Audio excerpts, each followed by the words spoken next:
Hello YouTube, this is Dazza the Cameraman. Today is Sunday, July 23rd, 2017, and it seems it's that time again to do another update video on the AllSky cameras, which are often used supposedly to show us Nibiru, Planet X, crossing the sky.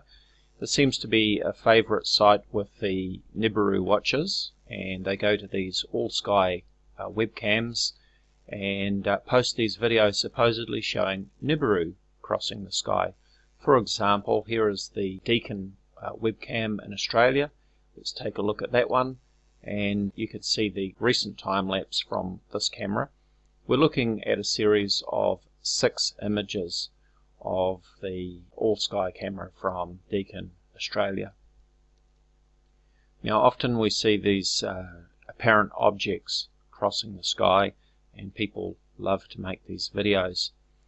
Now I saw on Facebook the other night somebody had posted one of these camera images from a site in Rome and announced that Helion and Nibiru could be clearly seen crossing the sky. So we're going to take a look at that one next. So here is one of the images that was presented to me the other night on Facebook, supposedly showing Nibiru crossing the sky from west to east. Now, which is interesting because, as we know, the sun, the stars, the moon, and so on all cross the sky from east to west due to the rotation of the Earth. The Earth takes 24 hours to make one rotation from west to east, and because of that rotation, the stars, the sun, and the moon all appear to cross the sky from east to west in the opposite direction of the Earth's rotation. Yet here we see this object apparently crossing the sky from west to east in the opposite direction to the motion of the sun. Let me back that up. I'm going in reverse now. And going forward, you'll notice that the motion is in the opposite direction to that of the sun, which is this here, of course. So that's the first clue that what we're looking at is actually a lens flare.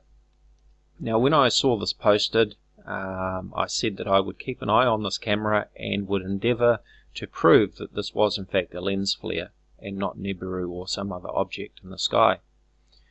So I fired up my trusty sequence downloader, which captures the whole sequence continuously instead of just 6 images at a time. And I left my computer running overnight, and these are the subsequent images. Now we did run into some problems in that we had a lot of cloud appear. So you can see the object here is sort of fading out. You can always tell when the sun is at its brightest because we have this vertical line which is due to the image sensor in the camera overloading.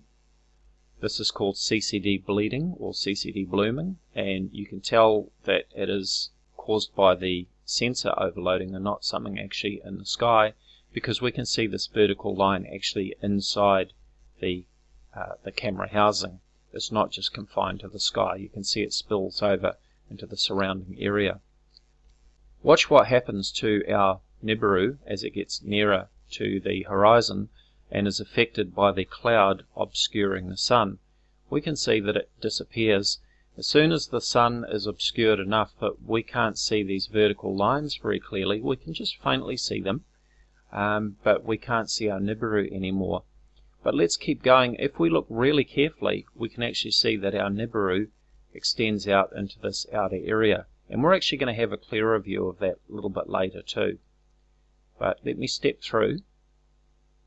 Now just here, if you look very carefully, right there, you can see Nibiru. I'm going to step backwards and forwards.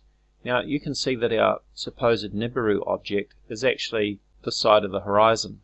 And if I keep going a few more frames, you can see it just there on the inside of the camera housing. So obviously it cannot be an object in the sky. But anyway, I left my downloader running. It's still running right now, in fact. And I'll just step this through. We're into night time now. And now the sun is about to come up again the next morning over here in the east. And let's watch what happens when the sun comes up. So you can see the sun is just skirting the horizon there.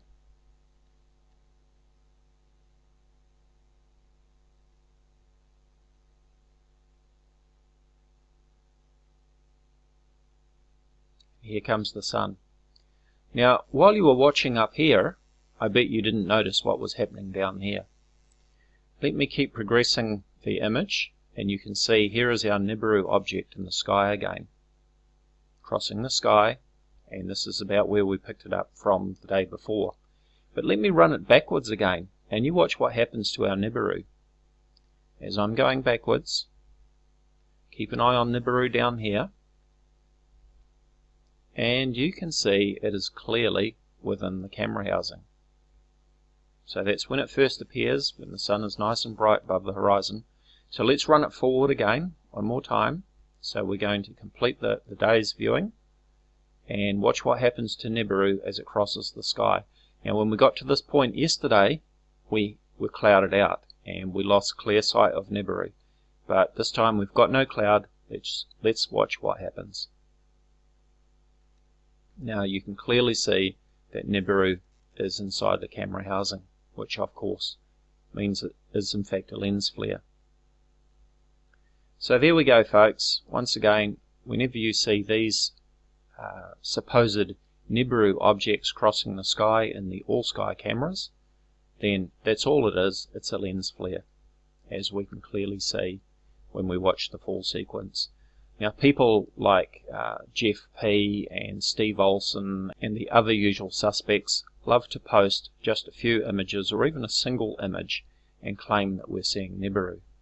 But using Sequence Downloader, we can actually capture the full sequence.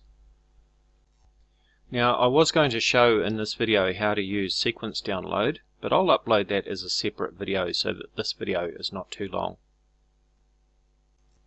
Thank you for visiting my channel. Please be sure to subscribe.